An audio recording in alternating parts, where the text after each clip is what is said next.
નમસ્કાર મિત્રો. આજના સમયમાં દરેક સંસ્થા અને કંપનીમાં કોમ્પ્યુટર નેટવર્કનો ઉપયોગ થાય છે. નેટવર્કને યોગ્ય રીતે ચલાવવા અને જાળવવા માટે નેટવર્ક એડમિનિસ્ટ્રેટરની જરૂર પડે છે.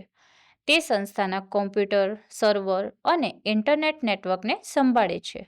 તો ચાલો મિત્રો, આજે આપણે આઈટી ક્ષેત્રમાં આવતા નેટવર્ક એડમિનિસ્ટ્રેટર વિશે વધુ માહિતી હેતલબેન પાસેથી મેળવીએ. હેતલબેન, સૌપ્રથમ જણાવશો કે જે નેટવર્ક એડમિનિસ્ટ્રેટર હોય છે તે શું હોય છે?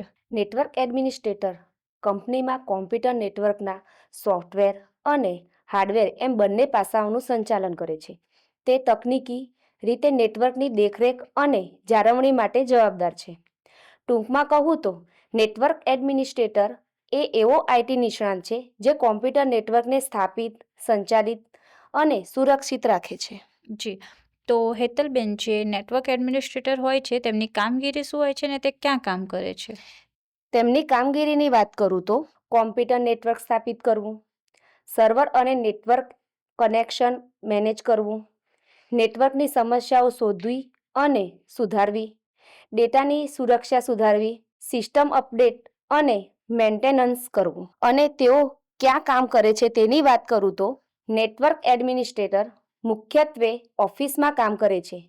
તેઓ કંપનીઓ, આઈટી સંસ્થાઓ, બેંકો, શાળાઓ, કોલેજો અને સરકારી કર્મચારીમાં કોમ્પ્યુટર નેટવર્કનું સંચાલન કરે છે.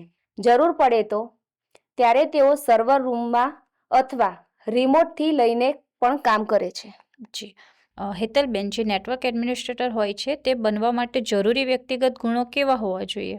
ગુણોની વાત કરું તો સમસ્યા ઉકેલવાની ક્ષમતા, ટેકનિકલ જ્ઞાન, ધીરજ અને ધ્યાન, ટીમમાં વાત કરવાની ક્ષમતા, નવી ટેકનોલોજી શીખવાની ઈચ્છા જેવા ગુણો હોવા જરૂરી છે. નેટવર્ક એડમિનિસ્ટ્રેટર હોય છે તેની શૈક્ષણિક લાયકાત કેટલી હોય છે અને ભરતી પ્રક્રિયા વિશે સમજાવશો? શૈક્ષણિક લાયકાતની વાત કરું તો ધોરણ 12 વિજ્ઞાન પ્રવાહ કર્યા બાદ BCA, BSc આઈટી, બીટેકની ડિગ્રી મેળવવી જરૂરી છે. નેટવર્કિંગ કોર્સ પણ કરી શકો છો. ભરતી પ્રક્રિયાની વાત કરું તો ઓનલાઈન અરજી કરવી, ટેકનિકલ ટેસ્ટ આપવો, ટેકનિકલ ઇન્ટરવ્યૂ બાદ HR ઇન્ટરવ્યૂ દ્વારા પસંદગી થઈને તેની ભરતી થાય છે. જી, તો હેતલબેન, જે નેટવર્ક એડમિનિસ્ટ્રેટર હોય છે તેમનું માસિક વેતન કેટલું હોય છે અને શું આમાંથી આગળ જતા પ્રગતિના અવસર મળી રહે છે? માસિક વેતનની વાત કરું તો સરકારી ક્ષેત્રે સરકારશ્રીના ધારાધોરણ મુજબ તથા ખાનગી કંપનીઓમાં વેતન તમારા અનુભવ, લાયકાત અને કંપની પર આધાર રાખે છે. પ્રગતિની તકોની વાત કરું તો આ ક્ષેત્રમાં પ્રગતિની ખૂબ સારી તકો રહેલી છે. તમે નેટવર્ક એન્જિનિયર, આઈટી મેનેજર અથવા ક્લાઉડ આર્કિટેક્ટ જેવી ઉચ્ચ પોસ્ટ પર પહોંચી શકો છો. જી, તો હેતલબેન, એક પ્રશ્ન હતો કે શું નેટવર્ક એડમિનિસ્ટ્રેટર બનવા માટે કોઈ શિષ્યવૃત્તિ કે યોજનાનો લાભ મળી શકે છે? હા, શિષ્યવૃત્તિ માટે સ્કોલરશિપ પોર્ટલ તથા શૈક્ષણિક લોન મેળવવા માટે PM વિદ્યાલક્ષ્મી પોર્ટલથી માહિતી મેળવી શકો છો. શિષ્યવૃત્તિ, ઇન્ટર્નશિપ, નેટવર્કિંગ કંપનીમાં તાલીમ મેળવવાની તક મળે છે, પ્રેક્ટિકલ અનુભવ મળે છે, નેટવર્ક સિસ્ટમ પર કામ કરવાની સમજ વધે છે, ભવિષ્યમાં નોકરી મેળવવામાં મદદ મળે છે. ખૂબ સરસ હેતલબેન.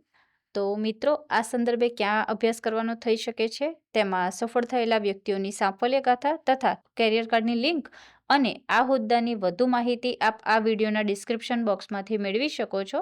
આશા છે કે આ માહિતી આપને ઉપયોગી રહેશે. ધન્યવાદ.